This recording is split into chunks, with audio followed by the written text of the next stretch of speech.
Okay. For those of you who just joined, I'm Sue Ostoff, and I'm with the National Clearinghouse for the Defense of Battered Women, and thank you very much for being part of today's webinar. Before I go any further, I do want to thank the Office on Violence Against Women for the support of this webinar and also for their support of so much important work on behalf of victims of battering charged with crimes. As you're probably aware, today's webinar is titled What You Need to Know About Parole. And this is the first in a two-part series about parole by these two speakers. The second one, How to Prepare a Client for Parole, will be held on November 1st. And if you haven't registered for that one and you want to be part of that one, you'll need to do a separate registration. Being on this webinar does not automatically sign you up for the other one. And if you need the link, you can go back to the original announcement, or you can email DOT and we can send that out to you. And that's dot.dot@ncdbw.org. In an effort to save some time here, I'm not going to do a very extensive introduction of our speakers. I know this type is very, very small. If you want to get these bios with a larger font, you can go to the Google Drive and get them from there. But I do want to just spend a minute or two just giving a little bit of an introduction about these two really remarkable women. And it's just such an honor to be able to introduce them because they are doing and have done so much important work. As you can see from Leigh Goodmark's bio, she's a professor of law at the University of Maryland, and she directs the Gender Violence Clinic. Leigh, I know your law school has a longer name than that. You can also see that Leigh has worked in and has written a lot about domestic violence, and she's been doing so for a long time. I mean, I have to say I've been lucky enough to have crossed paths with Leigh for many years, and I'm just extremely impressed by her smarts and her energy and how she has really pushed so many of us in the field to think really hard and critically about our work to end violence against women. And I also just want to give a shout out, because it's not in her bio, about this totally amazing national conference that was held in 2014 called Converge, Reimagining the Movement to End Gender Violence, that Leigh with others, including Professor Donna Coker, co-chaired. And they brought together this remarkable group of advocates and activists and academics to think really hard about what we need to do next and where we need to go with our work to end violence against women. And Dot, if you, she put the link there if you want to get copies of some of the amazing papers, which are available for free.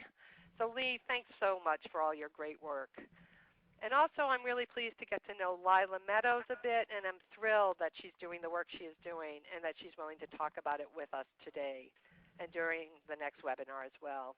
And you can see from her bio that Lila is a clinical fellow at the University of Baltimore Law School, and she trains student attorneys in the Mediation Clinic for Families in the Juvenile Justice Project. Before attending law school, and she was talking about it a bit before we started the webinar, she worked as an attorney at Second Chance for Women, representing incarcerated clients who were serving life and long-term determinate sentences. She was representing them in the parole process. So she has lots of experience about parole-related processes and issues. And no doubt her experiences related to trauma have really helped make her a better attorney for incarcerated survivors. We're just so pleased to have Leigh and Lila with us today, and we know they have a lot to say, so I want to turn it over to them. But before I do, just a reminder, if you have questions for us, type them in the chat box. I'll be collecting them. Our plan is to leave about 15 minutes at the end so the presenters can answer the questions that you have. So thank you so much, Leigh and Lila, for all your great work, and thanks for your willingness to share it with us today. Well, thank you so much, Sue, for having us. And this is Leigh, and at the risk of spending all of our time on mutual admiration, the work that the National Clearinghouse does is absolutely incredible, and so it's a real honor for us to be with you. And the work that Sue and others have done over the last many, many years is just awe-inspiring. So we're thrilled to be able to contribute. You get about 2 minutes of me today, and then Lila's going to take over. I'll be primarily responsible for the webinar on November the 1st. But we wanted to give you just a little bit of context about how we started doing this work. And I noticed from the comments box that many of you are domestic violence, sexual assault advocates, or working kind of more generally in domestic violence and sexual assault. And that's really what my background is too. As Sue said, I've done intimate partner violence work for the last 20-some years, but primarily on the family law side. And 4 years ago, when I came to the University of Maryland from the University of Baltimore, which is where Lila is now teaching, when I came over to the University of Maryland, I was given the opportunity to start a new clinic. And when I thought about what I wanted to do, I thought about expanding the way that we look at intimate partner violence and services for people who've been subjected to intimate partner violence, about the many unmet legal needs that were out there, and about the new things that I could learn in doing that work. And so the Gender Violence Clinic started with a roster of a couple of family law cases and some immigration cases, but also some cases that we got from Mary Joel Davis, who is a longtime advocate for incarcerated women and who runs an organization in Baltimore called Second Chance for Women. Mary Joel had some clients who were seeking parole, and she was interested in having representation for them.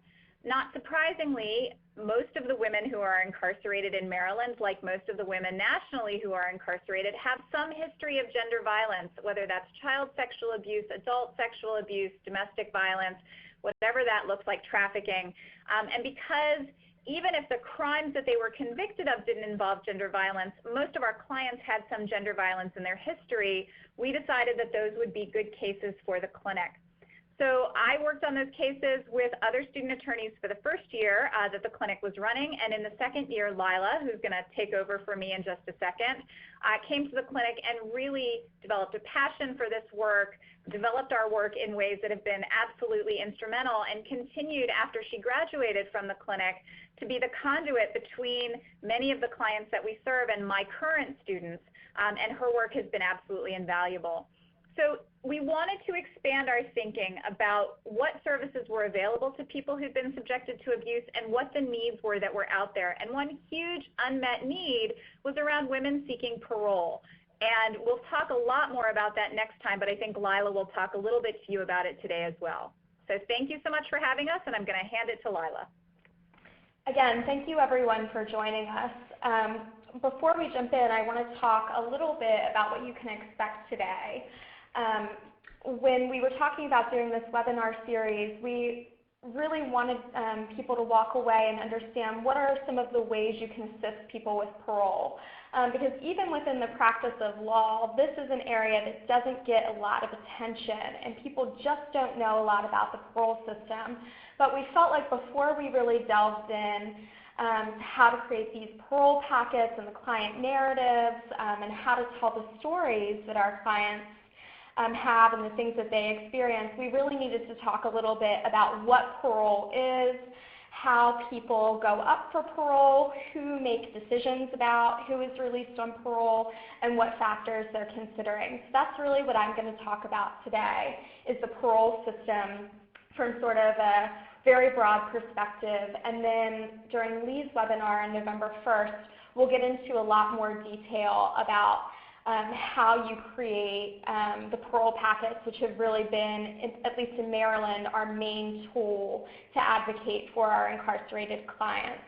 So I'm going to talk a little bit about the system, and then the one overlapping piece of both seminars is going to be a discussion about remorse, because it is one of the most important factors for parole, and it is one of the most difficult things for our clients to express, especially when there's a significant element of domestic violence that contributed to the circumstances of the crime. But I'll be talking about that at the end of the webinar, and you can expect to hear more from Leigh about that on the 1st. So jumping into parole, what is parole? Parole is a way that incarcerated clients can be released from prison before the end of their mandatory sentence. And what it means is, let's say I'm serving a 20-year sentence and I'm released from prison after serving only 12. The remainder of that sentence, the 8 years, is going to be spent under community-based supervision. And there are different requirements for parole in different jurisdictions. So typically that means I have to report to a parole officer, I have to maintain employment, I have to fulfill all of these questions, or all of these conditions, but the idea is that you'll spend the remainder of your sentence in the community as opposed to in the institution. Eligibility for parole is determined by statute, and it looks different in different states. Typically, though, people become eligible for parole when they've been convicted of a violent offense after serving about half of their sentence. And for nonviolent offenses, eligibility is typically at about a fourth of the sentence. Now, different states calculate that in different ways. So there's something in corrections referred to as good time credits. So if I'm incarcerated and I'm in the institution, and let's say I haven't broken any institutional rules, I'm working within the institution, or I'm pursuing some sort of educational program, I get what's called good time credit. That's time that's shaved off my sentence. So in some states, your eligibility for parole may come at half of your sentence, but that half, good time credits are included. So you may not have actually served half, but with the good time credits, it looks like half, and that's when you can be considered for parole. And I know that Ohio does that, and Texas also does that for nonviolent offenders. But then there are other states, like Maryland, where Leigh and I practice, where those calculations are done without any consideration of good time credits, and it's just a matter of how long you've been in prison, day for day, and when you reach that 25% or one half mark. And again, that's sort of something typical that we see in a majority of states, but it looks a little bit different in every state. And even sometimes certain violent crimes have different calculations. So it's something that you want to look to the statute in your state that governs parole eligibility to figure out when you're trying to determine if a client is going to be eligible for parole. It's important to note that if you have questions about this, most states, the Department of Corrections has a pretty good website that will explain eligibility, and some states even have tools online where if you know a client's name or you know their Department of Correction identification number, you can plug it into a website and it will actually tell you their parole eligibility. So different states have different tools for that. But generally speaking, the website for parole commissions is pretty good about laying out the eligibility for that, but it will differ from state to state. It's really important to remember as you're thinking about how to approach parole, that parole is not an appeal. It's not post-conviction. And this is something that is really hard for our clients to wrap their heads around because, you know, most of our clients are serving long sentences. And this is the first time in many years when someone is looking at their case again. And particularly when elements of domestic violence have been involved and have contributed to the crime, many of our clients feel like those weren't considered the way they should have been at trial. Maybe they didn't get to offer evidence that domestic violence was a factor. Maybe they did get to offer it and it was unjustly rejected. And those are all valid issues for our clients. But unfortunately, parole is not the place to raise them. From the perspective of the parole board, they're not an appellate court. Those are issues for the judiciary. And if your clients had post-conviction and lost on those claims, as far as the Parole Commission is considered, those are settled. If your client hasn't pursued all the post-conviction remedies, the parole board's answer to that is raise it with the court. So the Parole Commissions generally are not interested in hearing information about why evidence wasn't presented at trial, why the jury didn't consider certain evidence, why the judge kept evidence out. They're not interested in hearing arguments about the sentence being disproportionate. They're not interested in hearing arguments about bias. And for the most part, they're also not interested in hearing arguments about innocence. I mean, that's really, really tough for our clients because those issues are really important to them. But it's just not what the Parole Commission tends to consider. So with that said, what does the Parole Commission do? And what they tell you they do is that their job is to balance risks to public safety when they think about releasing someone against recognizing rehabilitation. Because most departments of corrections will tell you they are in the business of rehabilitation. They want people to come into prison, change their lives, and if they do that, they'll perhaps be rewarded with early release. That is the stated mission of most correctional institutions. That said, when we talk about the considerations that the Parole Commission looks at when they're making these decisions, the circumstances surrounding the crime is a really big one, and that tends to be weighted against, potential risks to public safety, sort of always looking back at, well, what was this crime and how bad was it, and does that mean that this person will be a threat in the future? But those are sort of the two things that the Parole Commission is constantly balancing when they're making a determination about whether or not someone should be released early. They want to reward rehabilitation, but they want to make sure, both for practical public safety reasons and frankly for political reasons, that they're not going to release someone who's then going to reoffend. That said, while parole is not an appeal, it is an opportunity for your client to tell her story. It's very important to understand that all the Parole Commission has when someone appears in front of them, if the client doesn't supplement it, is the state's version of the facts. So there may be a report that was prepared before the client was sentenced. There may be information about what happened at trial. There may even be a letter from the sentencing judge or the prosecuting attorney. But that's really all the Parole Commission has to go on. So what they have is the state's version. And 100% of the time in the cases I've worked on, the state's version is not the full version, it's not the accurate version. And the client has another story to tell that maybe she tried to tell at trial and it was rejected, but it makes sense to tell it again in the context of parole. Maybe her defense attorney advised her, this isn't about the truth, and we're not going to tell that story because it doesn't fit with the theory that I'm putting forward for your defense. Or maybe she was at a place in her circumstances where she wasn't ready to tell that story, but she is now in the context of parole.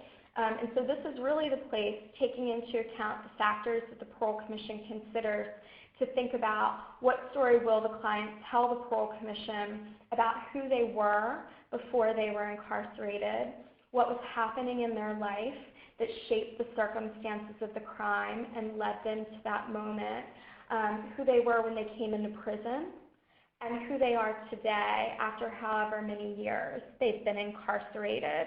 So parole is really an opportunity to do that.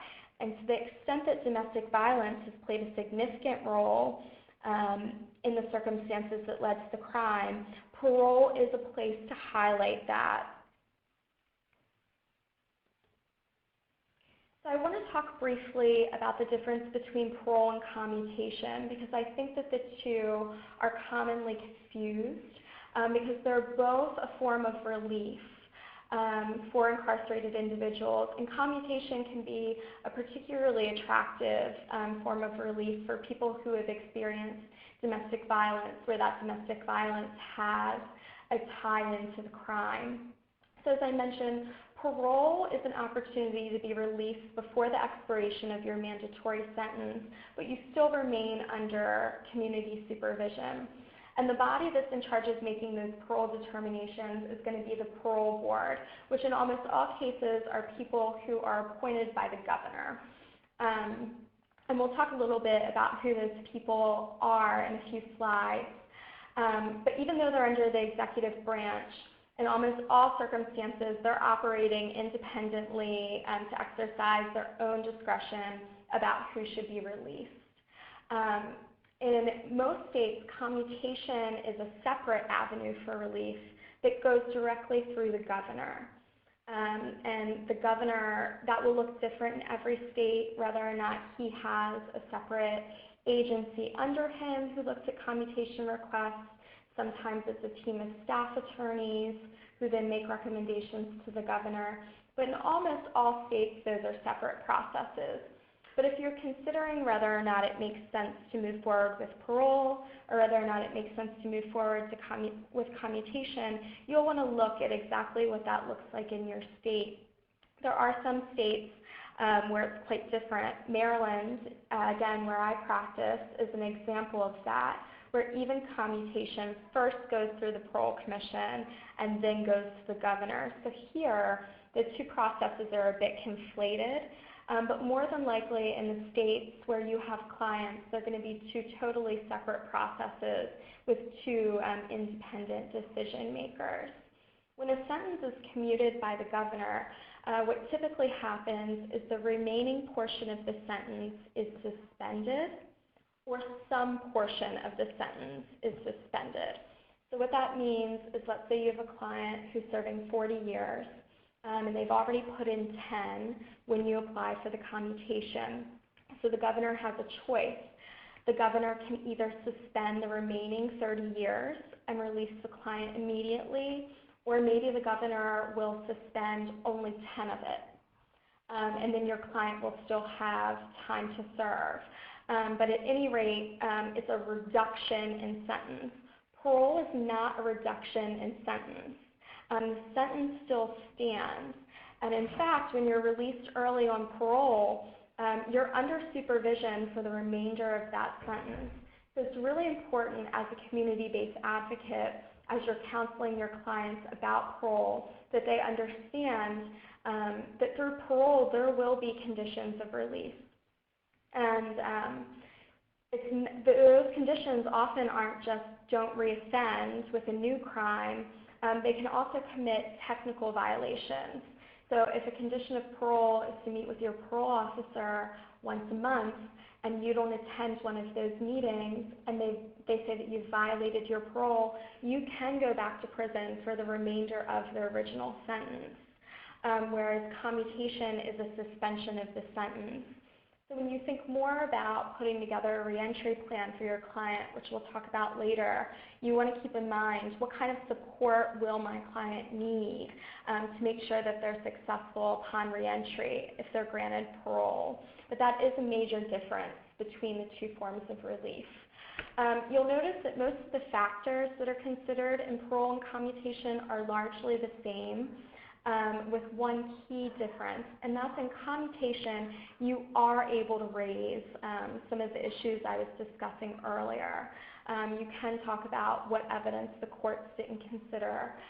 Let's say you have something in the trial transcript that shows really strong bias on the part of the sentencing judge, that the judge in sentencing totally disregarded credible evidence of domestic violence as a mitigating factor in the crime. Those are very compelling things to present on commutation. And the reason for that is because the executive branch views itself as a check on the judiciary. So you can make a really credible argument that the court system has failed this client. And they've exhausted their judicial remedies, and all that's left, all that stands between this client and a huge injustice in our system is the executive branch. And that's a pretty compelling argument to make for commutation, where it really doesn't have a lot of traction in parole, because parole, although they're part of the executive branch, they don't see themselves as a body for correcting judicial error. They see themselves as a body to assess risk and reward rehabilitation. One of the other factors that you'll think about when you're deciding, does it make sense to assist this client with parole, or does it make sense to assist a client with commutation, is thinking about what are the trends in your state. Are you in a state where the Parole Commission makes pretty liberal grants of parole, and parole is a pretty good bet?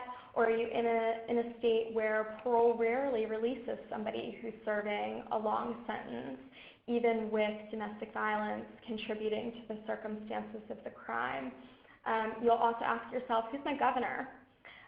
Is the governor someone who is sensitive to domestic violence issues, who's likely to make a commutation? And then, of course, there's a very practical consideration of how long is it going to take this client to reach eligibility for parole. If I have a client with a 60-year sentence and we're in a state where she has to serve half of that because it's a violent crime before she can be considered for parole, we're looking at 30 years, and that might be a huge injustice. So that it makes sense to pursue commutation because parole is just so far off. And the idea of this client spending 30 years in prison really just doesn't make any sense because you are eligible to file a petition for commutation even if you're not eligible for parole. So I hope that that's clear. Frankly, the difference between parole and commutation could probably be its own webinar. So if anything about that was confusing, I'm definitely happy to take questions about that at the end. So what types of information will the Parole Commission consider in the context of a parole hearing? And again, this is going to vary by state to state, but it generally looks the same. And in order to see what parole boards are looking at in your jurisdiction, again, you're going to want to look to the statutes and the regulations that govern parole. And you can typically find those on your Parole Commission's website for your state. You know, different states are more detailed than others about the considerations for parole, but generally speaking, the considerations are going to fall into three broad categories. And the first would be circumstances and nature of the crime. So what does that mean? What are we talking about when we talk about the circumstances? So one of the most important factors is the role that your client played in the crime. And that especially gets interesting when we work with our clients where domestic violence played some aspect. A lot of our clients, for example, may not have been the one to commit the actual crime, but under a statute like a felony murder statute, which says even if you're not the one who pulled the trigger and shot the gun that killed that person, you were part of the robbery that led to that murder. Therefore, you are also guilty of the murder. And Leigh and I see that quite commonly with women in Maryland, where they've been involved in a situation with domestic violence, and because of that, their partner forces them into a situation. Rather, it's something like a robbery, maybe it's not a felony murder, maybe it's the distribution of drugs. So they're not the one who's directly culpable, but because of the way the law is structured, they can also be charged and convicted of the larger crime. So when your client is thinking about and you're thinking about how to present the circumstances of the crime to the Parole Commission, if your client has a diminished role and domestic violence played some part in how they came to participate in the crime, you're really going to want to highlight that. To the extent that you're talking about domestic violence, this gets tricky because often when you frame a story that way, the very first question you're going to get from a parole commissioner is, well, why didn't you leave? Why did you stay? And Leigh will talk about in her webinar how to deal with that. But I want to raise it now because it's very important to talk about the role your client played and to present any mitigating information you have, but to know that there's likely going to be pushback and be thinking with your client, how do we deal with that? How do we, for lack of a better word, educate parole commissioners about all the reasons why women in general don't leave, but this particular client in that particular moment in these set of circumstances didn't leave. So it's something to be cognizant about as you're considering how to talk about the circumstances and the nature of the crime. Another important element that almost all parole boards and commissions are going to look at is rehabilitation. How can you show that your client has been rehabilitated? And there are a number of things that parole commissioners look to and that you as an advocate can help prepare your clients to talk about. So some of those are participation in therapy to the extent that it's offered in any given prison. Most prisons offer social work groups like anger management and domestic violence. Has your client participated in those? For clients who didn't have a GED going into prison, is that something they've done during their incarceration?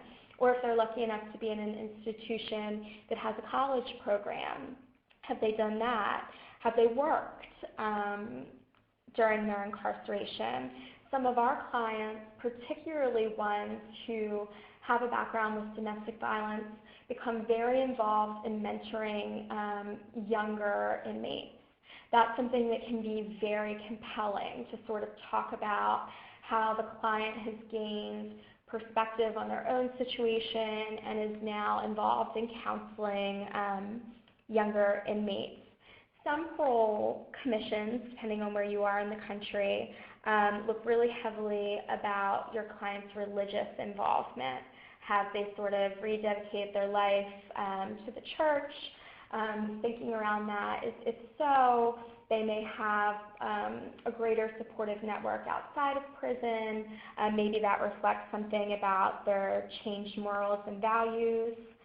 And then finally, one of the more important things that a parole commission will look at is your client's disciplinary record in prison. So there are all sorts of rules in prison, of course, and if a client breaks one of those rules, it's referred to as an infraction. And parole boards are going to look really closely at this. And the thinking around that is if you can't follow the rules in prison, we don't believe that you can follow the rules in society, therefore we are not going to release you. This is really problematic because the rules in prison range from everything between don't physically assault a correctional officer or another inmate to you're not allowed to have that dustpan in your room, which is an infraction one of my clients had, and the parole board really hung on to this, but why did you have that dustpan? Another example, I had a client who went to the infirmary. They gave her 4 days worth of Tylenol, and she had removed it from the blister pack it came in. That was an infraction that landed her in segregation for almost 30 days. So the rules are wide-ranging.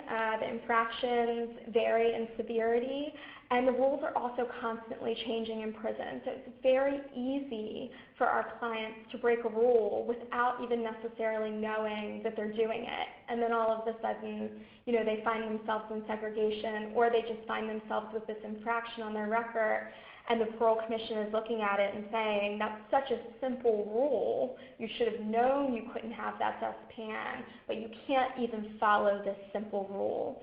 So it's important for your client to know, and for you to know as their advocate, if you're helping them prepare for parole, how many infractions do they have, what kind of infractions are they, and are there ways that you can help your client explain them. It's pretty typical for us to see infractions to be weighted towards the beginning of someone's incarceration. It's really tough adjusting to prison, particularly if you have a client who's never been in prison. This is an entirely new experience. It's a shocking experience. It's an emotional experience. Frankly, they're just trying to survive in this new environment. So it's easy to commit infractions, especially early in your incarceration. And we also know that particularly for our clients, that many of the women who are incarcerated come into prison with a host of issues that make them more prone for some of these infractions. They come in with a history of abuse, both physical, emotional, sexual. They come in with mental health issues. All of these things can make it more difficult to adjust to the prison environment. And those are things that the Parole Commission needs to understand, but often doesn't. And part of our job as advocates is to help our clients explain these things when the Parole Commission looks at their disciplinary record, because they will look at it. And if your client has a disciplinary record that isn't favorable, you cannot ignore it. It really is something that the client has to address with the Commission head on. And then finally, the third broad category of things that the Parole Commission is going to look at are victim impact statements and expressions of remorse. And we're going to talk in a few moments about both of those things in great detail. But the Parole Commission, and this is true in every state, cares a lot about what the victim has to say, or if we're talking about a case where homicide has occurred, what their representative has to say. Those statements come in different forms, but they always have a huge impact on the Parole Commission, and it's important for you as the advocate and for the client to think about, will there be a victim impact statement? What are they likely to say, and how does that match what I have to say, and how do we handle that? In terms of remorse, it's one of the most important elements of parole, and remorse for the Parole Commission not only means I'm sorry, but it means that I'm going to take responsibility for what's happened. And if you can't find a way to say those two things, and it'll look different for every client and in every case, it's really, really difficult to be successful with parole. So how, as an advocate, can you help a client prepare for parole, given what we've just talked about, particularly if you're not a lawyer? And there are a number of things that you can do.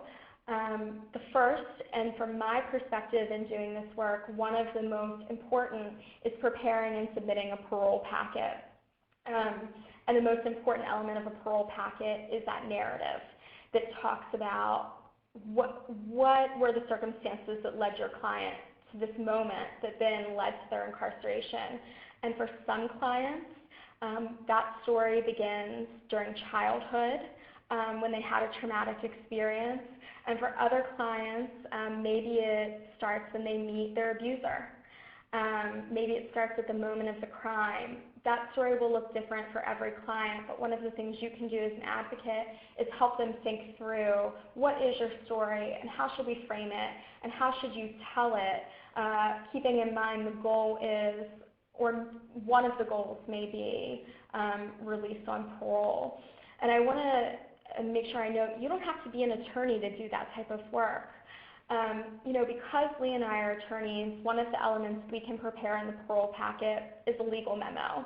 So if you're not an attorney, that's not something you can do because that probably amounts to the practice of law, the unauthorized practice of law.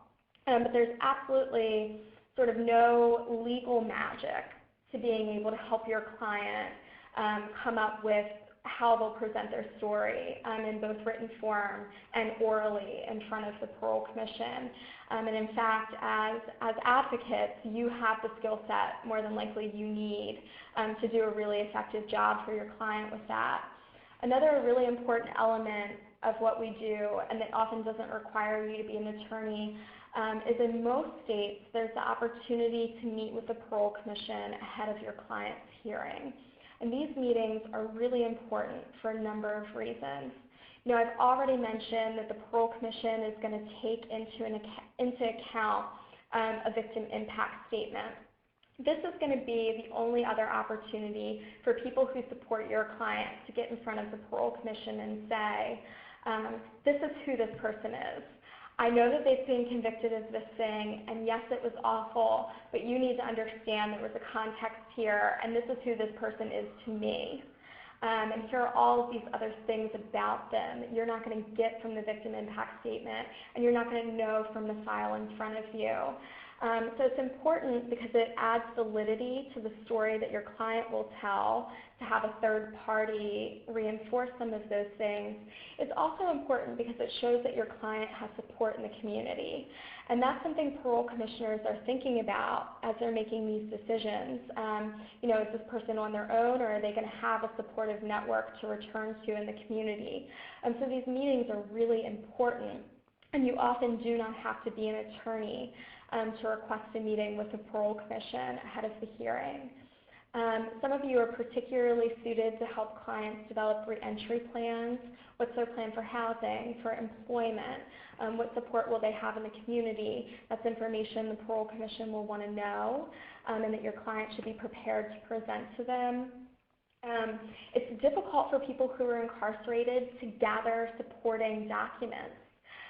Maybe there are people who could write letters that say, yes, it is true, her boyfriend was terribly abusive. In one instance, I witnessed this terrible thing happen.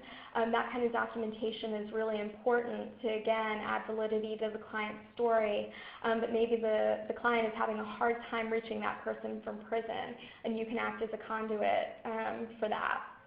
So there are really a number of roles that advocates can play in this process.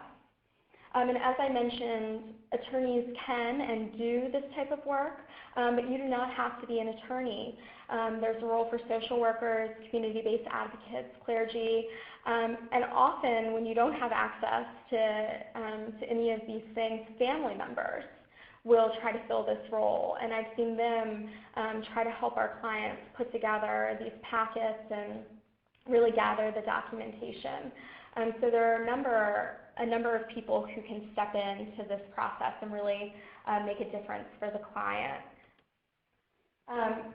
In terms of skills, as advocates, you likely have a lot of these skills. The narrative, as I've said, I think is really one of the most important parts. Even if it's not going to be something written, clients should not go into a parole hearing cold, and Leigh is going to talk more about what preparation for a parole hearing is like and what should happen, but there does need to be preparation. And as an advocate, if you're going to assist with that, part of what you need is really strong client-centered interviewing skills, which I would imagine that most of you have, and the ability to act as a third party and help someone reframe their story, keeping in mind the factors that the Parole Commission considers, helping them realize that detail is important. Sometimes details that they don't think are necessary really are. So helping the client think through that. If you're willing to engage family and community resources to help them build letters of support, to help them build a reentry plan, those are all things that are important to clients. And I just want to mention briefly, correctional institutions are not always easy environments to work in, and it requires some persistence on your part. Sometimes you will be turned away from visits. Your visits won't be approved. It can be difficult. So it's really important for people to undertake this work, to know that going in, and to go in with a mindset that you're just going to keep pushing forward with the institution, because it really does require some persistence. So now I want to move to talking about remorse, because as I've mentioned, it's one of, if not the most important element of the parole considerations. And if you're not going to log in to the second webinar, which I highly recommend that you do, if you take nothing else away from today, I think that it should be how we discuss this, because it's really tricky for our clients. So as I said, it's one of the more difficult aspects, and particularly in cases where DV is an issue. So if you've taken a look at the Google Drive, Leigh and I have posted remorse statements and the client narratives for two of the clients that we've worked with. And when you take a look at those materials, you'll be able to get a sense of how those clients have sort of navigated these issues. I just want to start by saying that for some clients, remorse is immediate, it comes naturally, and it may have even been apparent throughout the trial and at sentencing. And that was certainly true for client 2 in the materials we've posted on the Google Drive. This was someone who had always accepted responsibility for what had happened, made really genuine statements about how she lived with it every day. And it was just immediate for her from the moment that the crime happened. For others, remorse is something that develops over time, particularly as the client becomes further removed from the circumstances of the crime and the trial, and what's happened. Maybe they are in counseling, and that has helped them come to terms with what's happened and take some responsibility for some part of the crime. But it's something that develops over time during their incarceration, or it's something that develops over time in working with you. And for other clients, remorse, quite frankly, may not come at all. And there are a number of reasons for that. So I think when you're thinking about how to help your client through this important aspect of parole, it's important to understand a few things. And the first is that for clients who are serving particularly long sentences, it may take time for them to reconnect with the emotions surrounding the crime, including remorse.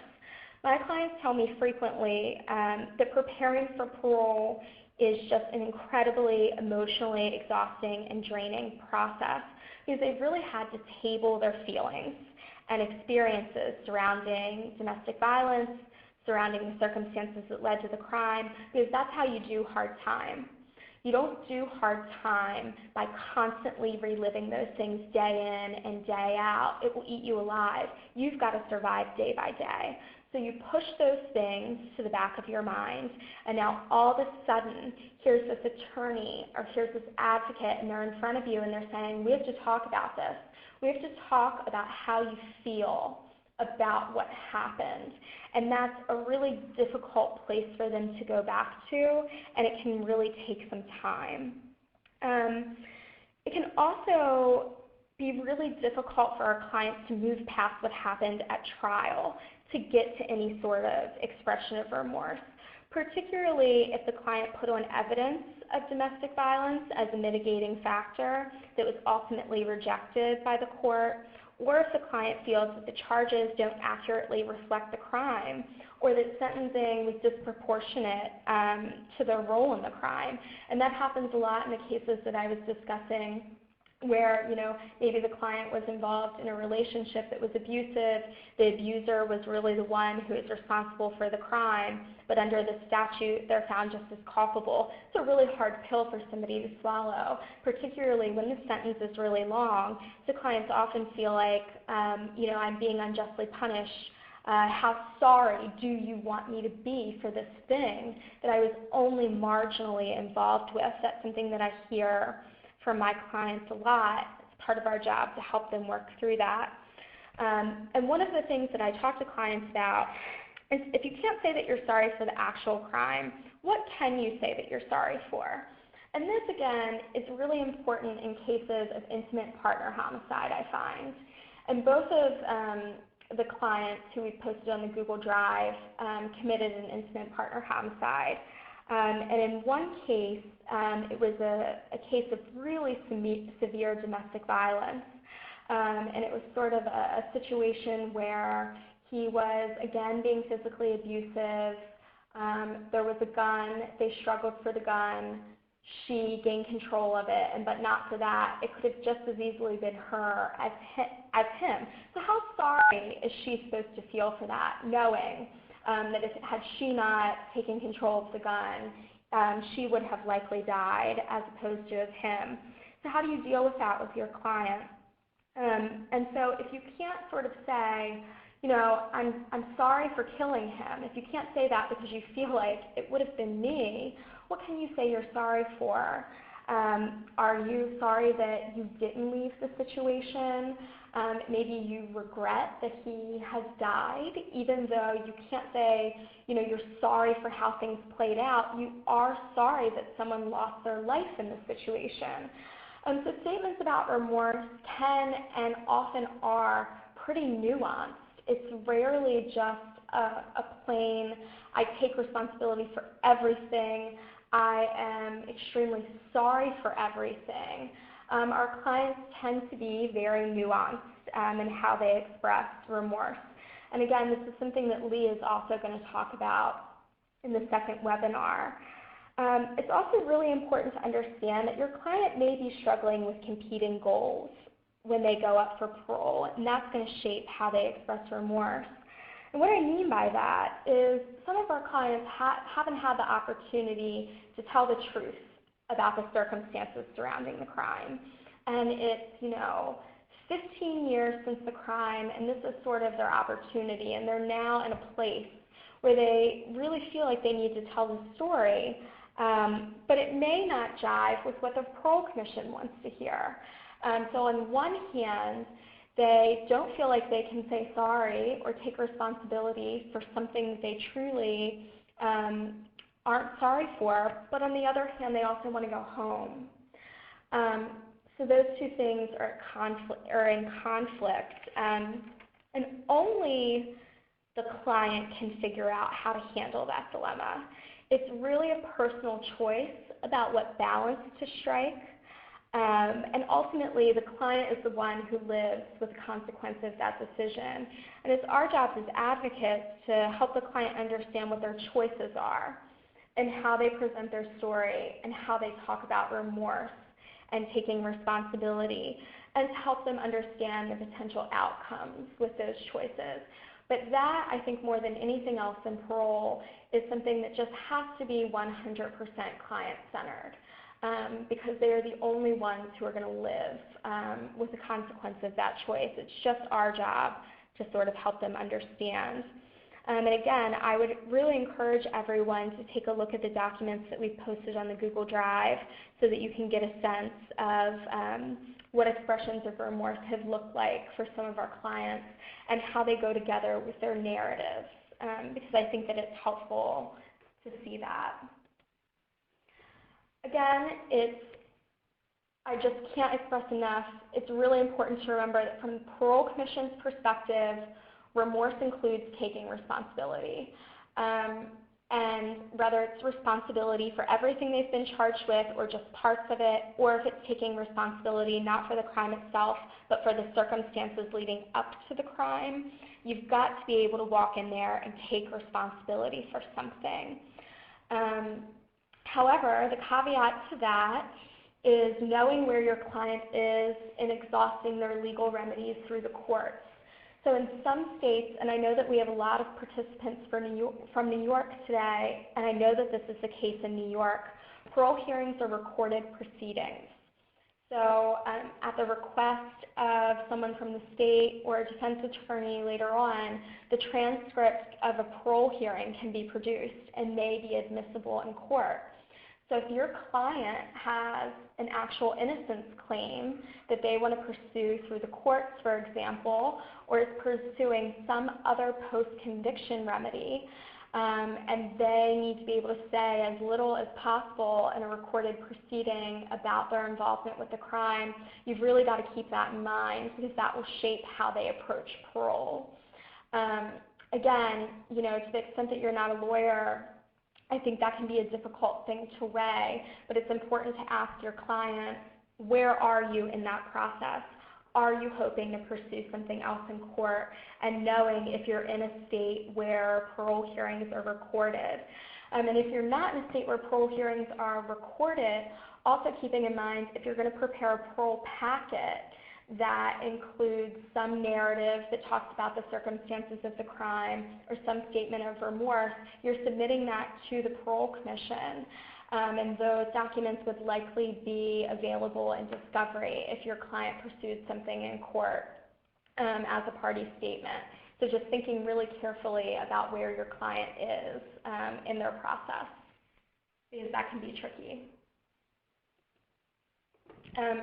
So now finally, what are victim impact statements? Because I've been talking a lot about how remorse is important and the Parole Commission really cares about what victims and their representatives have to say in this whole process. So almost every state is going to have some sort of mechanism for victims to give a statement about the crime. And it looks different in different jurisdictions. So again, this is something that you're going to want to look and see how the Parole Commission in your state handles this. Sometimes this is determined statutorily in the law, and sometimes it's not. Sometimes the Parole Commission just has policies that govern this. So it's going to look a little bit different everywhere. But what it is it's an opportunity for the victim or the representative to give either a written or an oral, sometimes both, statement to the Parole Commission regarding the impact of the crime and their feelings about your client being released early. When there's a written statement in the file, depending on the law or the policy of the Parole Commission in your state, that statement may or may not be available to the client before the hearing. And even if your client has an attorney, it may or may not be available to that attorney. In Maryland, for example, even though I'm representing clients, when I go to the Parole Commission and I pull their parole file because I want to see what the commissioners are going to consider, they take out any information about victim impact statements ahead of time. So that's considered privileged information, and even as my client's attorney, I am not entitled to look at that victim impact statement. That is not true in every state.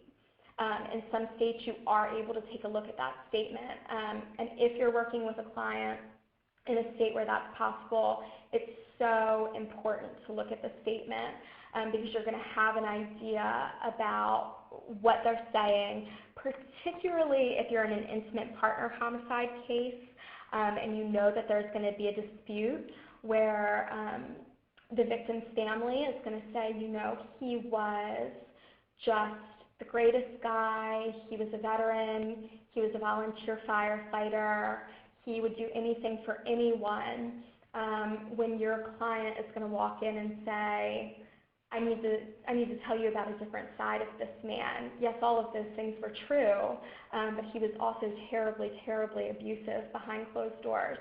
So it's helpful for you and for your client to know what is the picture of the victim the Parole Commission is receiving from other people, because these statements are usually important.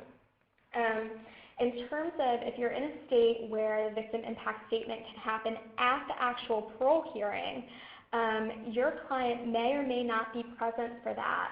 So in Maryland, for example, if a victim's representative wants the parole hearing to be open, they can come and speak to the Parole Commission, and maybe the client is in the room and has an opportunity to hear that statement and respond to it. Or maybe the victim representative says, I don't want them in the room, I don't want to be in the same room with them, and they don't get the opportunity to hear it. That's going to look different in every state.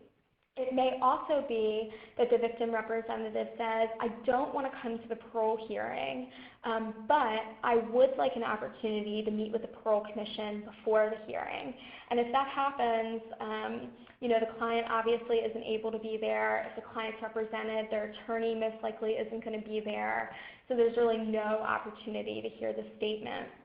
So it's just important to know that this process is going to look different in every state, and your client may or may not have the opportunity to know what the victim's representatives are saying and to be able to respond to it. But at any rate, it's really important for you to be able to talk to your client about, you know, will there be a victim impact statement? And if there is, what do you think they'll be saying?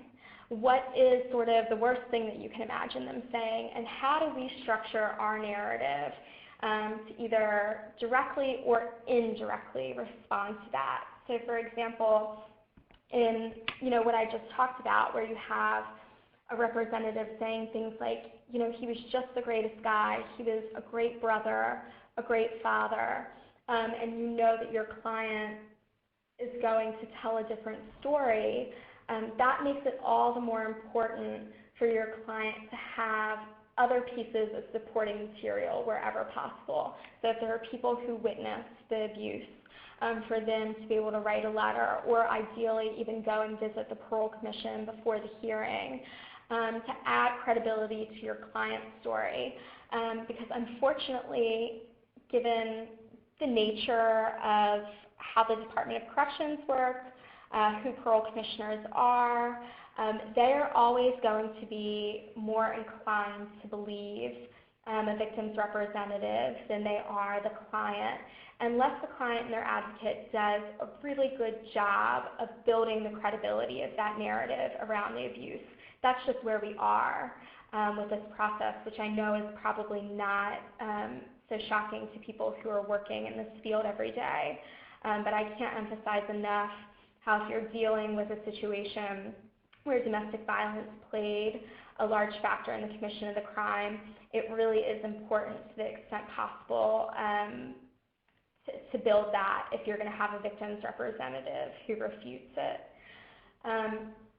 A lot of times the parole commission will say something to our clients in the context of a parole hearing, like, if you're so sorry, why haven't you reached out to the family and told them that you're sorry? Or if the victim isn't deceased, why haven't you reached out to the victim? It's important for you to know that in almost every state, incarcerated individuals aren't allowed to do that. And they don't think that they can do that. They know that they'll be in trouble if they do that. Parole commissioners seem to not understand that. So what we have our clients do in a lot of situations is write a letter to the victim's representative that is never sent, that becomes part of their parole packet. So if the client encounters that in a parole hearing, what they can say is, Commissioner Goodmark, I did not think that it was permissible for me to reach out to the victim's family, but this is something that I've thought about. I think about it every day. You'll see in my packet that if I was able to communicate with them, that's what I would say to them. So there are different tools that you can use to sort of help your client demonstrate remorse to the Parole Commission. And again, Leigh is going to focus on that in the second webinar in more depth, but I did want to cover it today in the event that you're not able to log into that webinar, and because it's just so important for our clients. Because if you can't get over the obstacles that victim impact statements put in your way, and if you can't sort of figure out how to work with your client around expressions of remorse, it's extremely, extremely difficult to get a favorable parole decision. Before I end and start taking questions, just a note about parole, two notes. Parole commissioners are typically appointed by the governor, and in most states there are no formal qualifications to be a parole commissioner. Nothing in the law that sort of says what background these people need to have. So what typically ends up happening is you get a lot of people on parole commissions who either have a law enforcement background or who are attorneys, more often than not on the prosecutorial side than the defense side. So these are people who are already coming in with a certain perspective on our clients and on the circumstances surrounding the crime. It's important for you to know, and one of the ways you can help your client is who's on the parole commission, because that's probably not information that they have access to, so that you can kind of understand, okay, if there are 10 people on the parole commission, I have no way of knowing which 2 are going to hear my client's case, but if I can know a little bit about their backgrounds, I can think closely about how we're framing this story. So that's one thing that you can do for your client. Sorry, I've lost my last point.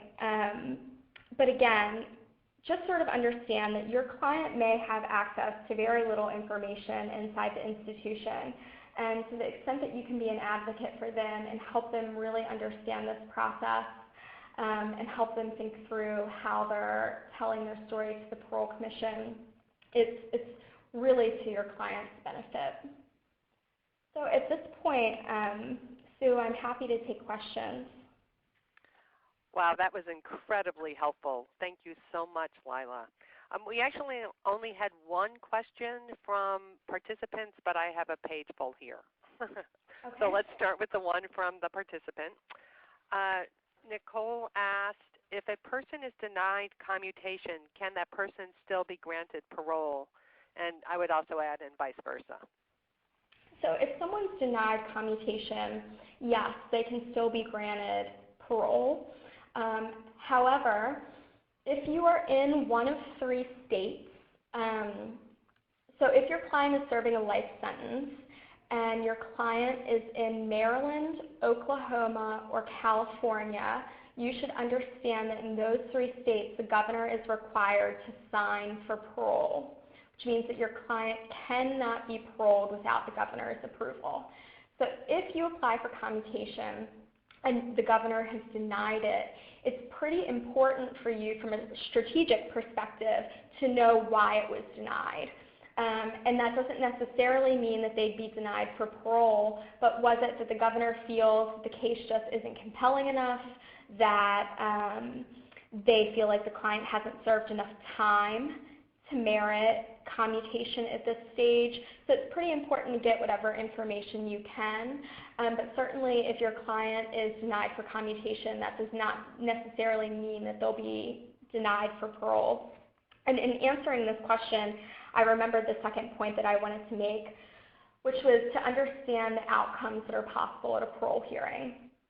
So a few different things can happen. The first, and the outcome that we all hope for when we're working with our clients, is that our clients will be released. They'll be given an immediate release. And when I say immediate, that doesn't mean that they'll be released that day, but the parole commission is saying, yes, you are ready to go home. And as soon as we sort of have all our ducks in a row with your reentry plan and making sure you have a place to go and sort of all those things that need to happen on that end, we will release you. Another possible outcome is a deferred release, where they'll say, there's no need for us to have another hearing. We are convinced that you should be released, but we want you to do some more time. So we're going to give you a delayed release, and we'll release you in 1 year, or maybe we'll release you in 2 years. So that's a possible outcome. Another outcome, and this one is common for people who are serving long sentences, particularly when they go up for parole for the first time, is that they're issued a rehearing. What the parole commission is saying there is, we're not ready to say that you should be released, but we're not going to deny you parole either. We would like to have another hearing and it can be a different amount of time. Again, this is going to be governed by statute in your state sometimes, and sometimes it's at the total discretion of the parole board. And so if you're in a state where you know that the parole commission doesn't really release a lot of people, you may be feeling like, what is the point in doing this work? Because I know that the person's going to go up and they're just going to get a rehearing date anyway. And the reason this work is so important is because for the client, there's a really big difference between getting a rehearing in 2 years, because they came into that parole hearing and they told a really compelling story, and no, the parole commissioners weren't going to release them because of, the serious nature of the crime. They don't feel like they've done enough time, but the story is compelling, so, we're going to see you again in 2 years. Huge difference between that and the client isn't prepared, they don't know what story to tell, so we'll see you again in 5 years, or I've even seen circumstances where we'll see you again in 10 years. That is hugely, hugely devastating for a client, particularly if you've exhausted your judicial remedies. Parole is it. All you've got left is parole and commutation. So part of your job as their advocate in helping them prepare is to make sure that they get the shortest amount of time in between rehearings as possible. And really good preparation, I think, sets the stage for that. So, Lila, can you give, if you can, just some statistics in terms of the number of successful cases you have? I mean, I'm not sure how you're defining that. And if you can say, are there particular trends that you're seeing in terms of women who are being granted parole?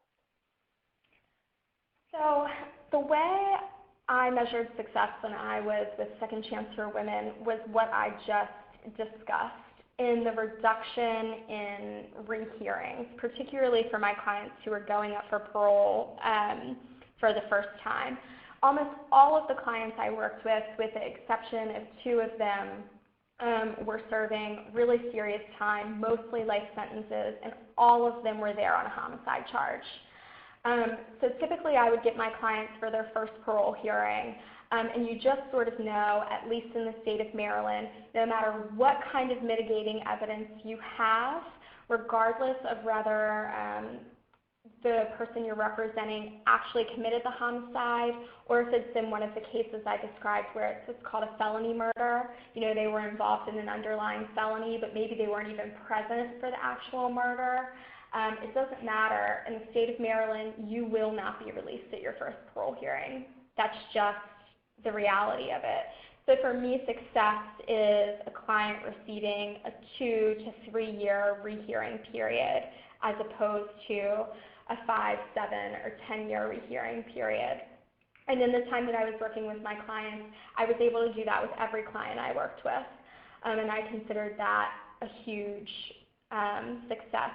Leigh, I don't know if you've been keeping track for the clinic clients. It's also a little bit hard for me because, you know, some of the clients I started out with stayed with the clinic, and vice versa. But a few of the clients that we've represented through the Gender Violence Clinic have received parole grants. Yeah, we have. Really exciting. Yeah, we have one parole grant, which would be great if she didn't have to go through the governor, but she does, and so we're waiting, as we have been since 1995, to see if the governor will sign off on a grant of parole for anybody sentenced to life. We've had 3 delayed releases. I think that's right, Lila? Yeah, that's right.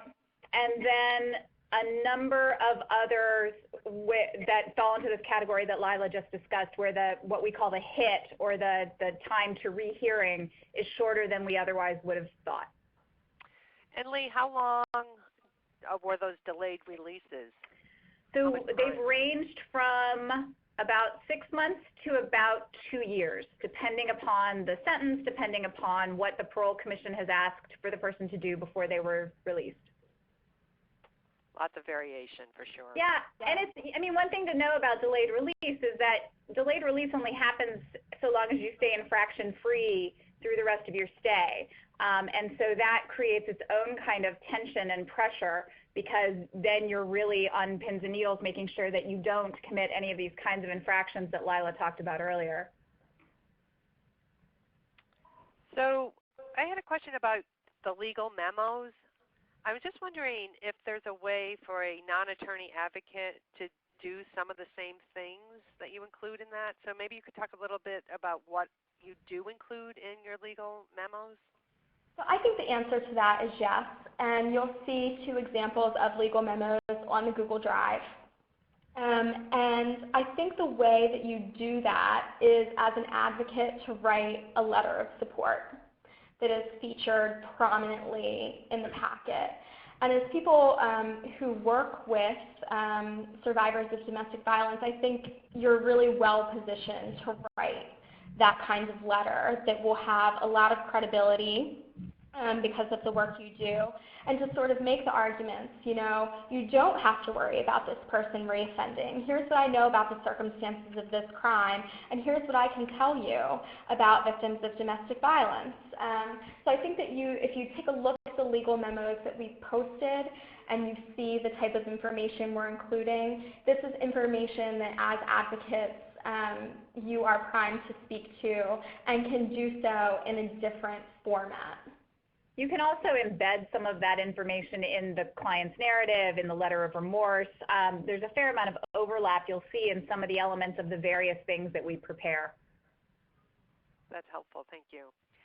I mean, I think many of us have struggled with this about, you know, if there was history of abuse presented at trial and it wasn't believed, are you now talking about bringing in that history of abuse to try to convince the parole board it actually existed? And are you trying to get those letters to prove that she was battered? And then also helping, I still struggle with this, about to what end? So what if she was battered? So I'm going to talk about this a lot next time, but just to give you kind of a brief overview. One of the things that we talk about a lot is the difference between a context and an excuse. So even if a court doesn't choose to believe that someone was battered in terms of the application of battered woman syndrome or other statutory excuse kinds of things that are available at the criminal trial, it still might be relevant to understanding the context within which the crime took place. So we think about it differently. We frame it differently. That's one. 2 is, you know, sometimes we've actually had parole commissioners say to our clients, well, the judge didn't believe this, so why should we? And what we've been able to do in those situations is to have the client say, well, one of the top experts on domestic violence in the country testified on my behalf, and the prison system believed it because they put me in counseling for intimate partner violence, and they put me in groups for intimate partner violence, and I've done all this programming for intimate partner violence. So one of the things we help our clients to do, because as Lila said, we can't be in the room with them, is to be able to answer questions in the way that counsel would answer questions, which is to say, why the judge did what the judge did is not really the issue here. But we have all of this information that tells you that this crime was committed within a context. And even if the crime isn't specific to gender violence, that context is relevant in understanding the person's education, the person's work history, the person's emotional state, the person's mental health state. And so it's worth doing. You have to be nuanced and careful about it because, as Lila said, you're not relitigating the case. But I think it's absolutely worth doing, and there is a way to do it that's productive. All I can say, if I were incarcerated, I would want you two doing my parole hearing. So it looks like we have a question from Nicole about what kinds of support services are currently available to incarcerated females that have cases related to DV, and are there any formal services in assisting the women in processing their remorse? So the first part of that question I think is hard to answer because that will vary state by state, and it will even vary institution by institution. This is a larger issue, but unfortunately many of the prisons in this country are located in pretty rural areas of the state. So the resources that are available to people incarcerated there may be few. So it just really depends on the institution. And frankly, it's also going to depend on the culture of the prison. We are extremely, extremely fortunate in Maryland that there's one women's prison, and the warden of that facility tends to be pretty supportive of making sure services are available to the women. That is not the case in all institutions. So it will really vary. To the second part of the question, as far as formal services about helping people process remorse. So one thing that I am confident that almost all prisons are going to offer their residents is some sort of victim impact module or class or seminar that you will go through that will talk to you about your crime and taking responsibility for it. So almost everybody has to complete this kind of module, at least in Maryland you do. But I would caution you in relying on that as a tool for your client. In my experience, what those classes are about is about saying you did something bad and you either were or are still bad and you are an offender. And don't talk to me about the circumstances surrounding that because it's to use Lee's phrasing, it's not context, it's an excuse. And you are here to take responsibility. You are the offender and they are the victim. And I find that to be deeply, deeply problematic. Have my clients broken the law? Yes, they have. They are in fact guilty of something. But this black and white discussion of victim, offender in these contexts, it's really not appropriate. And it, I find, does not help our clients get to a place of a true expression of remorse. So almost every prison is going to offer something. Rather, it's what the client really needs to come to a place of true acceptance and responsibility, I think, is a different question, and it depends on the program. Thank you. I have another question about the board itself and your suggestion about meeting with them in advance. Are there circumstances under which you feel like that is a good idea, and are there other circumstances when you feel like that is not such a good idea? I have yet to have a circumstance where I feel like it's a bad idea. I have had cases where I have sort of gone in knowing that the biggest benefit to it will just be a showing in numbers. Sometimes, and I have, all of my cases haven't, especially as I've transitioned to my work at UB where I work with juvenile lifers, all of my cases don't have a DV element. And some of the circumstances of the crimes are really, really horrific, and I know that that's what the Parole Commission is zeroed in on.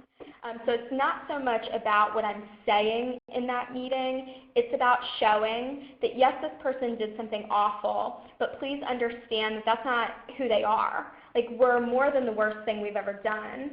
That's true of this person too, and seated to my left and seated to my right are people who love and care about this person and want them to come home.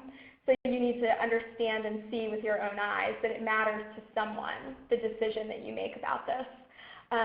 So I wouldn't say there are any situations where I felt like we should not meet with the Parole Commission. There have been situations where it's more of a formality, I think. Leigh, I don't know if you have a different take on that.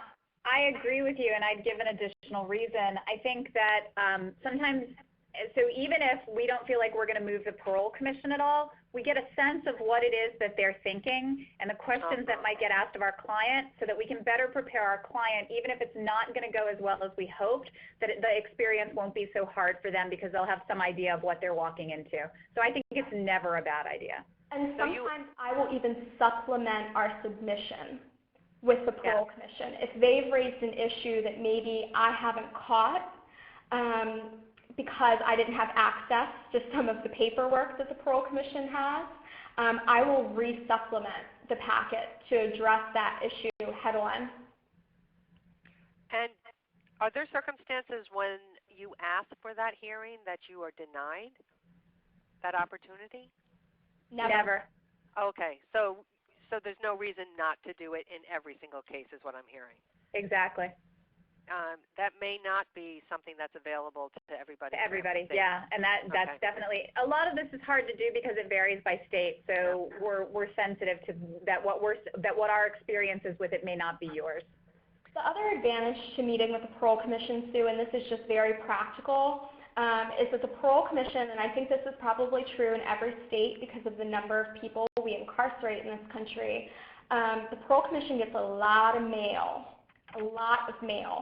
So if your client prepares something and they send it off from the correctional institution, the likelihood of it actually making it into their file for the Parole Commission to consider may vary, depending on the time of year, depending on how well that file clerk feels like doing their job when that piece of mail comes in. So the other advantage to scheduling these meetings is being able to physically place that packet in a parole commissioner's hand and knowing that they're going to tuck it into the file during that meeting. So you also talked about using these hearings as an opportunity to do education of parole board members who are saying things like, well, why didn't you just leave, for example? I mean, we're running low on time, but if you had to say like 2 areas that you think parole boards need most education about, could you give us some examples? Why doesn't she just leave? Okay. And understanding the impact of intimate partner violence and the interaction between intimate partner violence and depression, mental health issues, substance abuse issues, and how those things play out, even if they're not part of the crime itself, how they play out in the crime. In her particular crime? Yeah. Okay, so that's not a general statement about the relationship between intimate partner violence and those things you just described. But it would also be an acknowledgement that there can be a relationship between those things. So I think it's generalizable in that sense. Okay. Okay, that's right. I would agree with that, and I would also say that generally speaking, for parole boards and just in our correctional system, there really needs to be a shift away from this dichotomy of offender-victim and recognizing a whole continuum of trauma that occurs in people's lives and how that shapes the decisions that they make. Well, that seems to be the perfect line to end this really excellent webinar on. So we are at time, And Leigh, thank you for answering Nicole's question in the chat box. And I have more questions here, but I look forward to getting many of them answered in the next webinar, which again is on November 1st. And for those of you who are on here who have not yet signed up and want to, you can go back to your original notice from us, or you can email Dot at dot@ncdbw.org, and we'll send you that information. And I really want to thank you, Leigh and Lila. This is really excellent information, and it's really, I think it's certainly whetted my appetite, and I'm sure it has others who have participated as well. So thank you very much, and so to be continued on November 1st. Thanks so much for having us here.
Thank you.